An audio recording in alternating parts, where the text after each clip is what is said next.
Let me tell you about a guy named Arya. He's a senior software architect living the Silicon Valley dream. You know, a life that's as perfectly structured and predictable as clean code. But deep down, something's not right. There's this persistent glitch, a fundamental bug. But it's not in his program. It's in his soul. I mean, really think about that for a second. What if you had absolutely everything you were ever told you should want? The big career, the money, the lifestyle, but inside, you just felt hollow. Like a line of code that runs perfectly, but gives you the wrong output every single time? Well, that's the bug in Arya's programming. And that one question is what kicks off this entire quest. And this really puts it into perspective, doesn't it? On the left, you've got the system, six-figure salary, predictable code, this golden cage. But then look at the other side, the human. That inner hollowness, that feeling of a failing output. He's living in a social desert where every connection feels like just another user interface. And that's when it hits him. The system he'd mastered was built for users, not for human beings. So what do you do when your personal operating system just crashes? You reboot, right? Arya makes this absolutely radical decision. He sits down, opens his email, and types a simple subject line to his company. Returning to roots. He's quitting his job. He's heading back home to Indore, India, to find the patch for the bug in his soul. So where did this bug even come from? Well, this timeline kind of gives us the clues. It all starts way back in 2002. You've got a young Arya at a local gathering, a shaka, and he's just memorizing a prayer, no idea what it means. Flash forward to today, he's standing on his 32nd floor balcony in San Jose, and those exact same words are haunting him.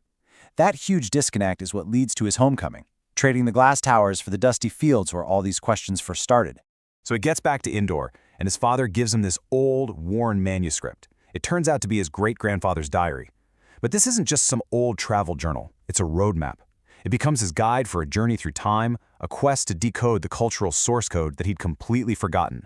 First stop, Ujjain. He's at the Mahakal temple and he witnesses this ritual, the Bhasma Arti, where the deity is anointed with fresh ashes from a funeral pyre. And in that moment, something just clicks. He realizes that in this worldview, death isn't a final error message, it's just a transition, part of a huge, endless cycle. Next up, he goes to Kashi, what you might know as Varanasi. And here, at the burning Ghats, life and death are literally happening side by side. You have funeral pyres burning right out in the open, next to these vibrant, lively ceremonies. It's a huge lesson. Creation and destruction aren't opposites. They're just two parts of the same eternal program. From there, his journey takes him to Ayodhya, the city of the ideal king, Rama. And here, he learns about this concept of Maryada Purushottam, basically, the perfect man. And what made Rama perfect? He chose his duty, his principles, over a massive empire. And for Arya, that's a game changer. The idea that responsibility comes before rights, that service comes before power. And finally, he reaches Kurukshetra, the famous battlefield of the Mahabharata. Now, this isn't just simple good versus evil story. Not at all. This is the place that teaches him that sometimes to uphold a greater truth, a greater dharma, you actually have to fight against good people, people you love. Talk about a lesson in the complexity of morality. Okay, so Arya's physical journey is complete, but now the real deep dive begins, the intellectual one. He starts to synthesize everything he's seen with his logical coder's mind. It's time to try and decode the cosmic source code. He dives into the Vedas first, and looking at them through his coder's lens, he doesn't see religious texts. He sees something totally different, the source code of the universe.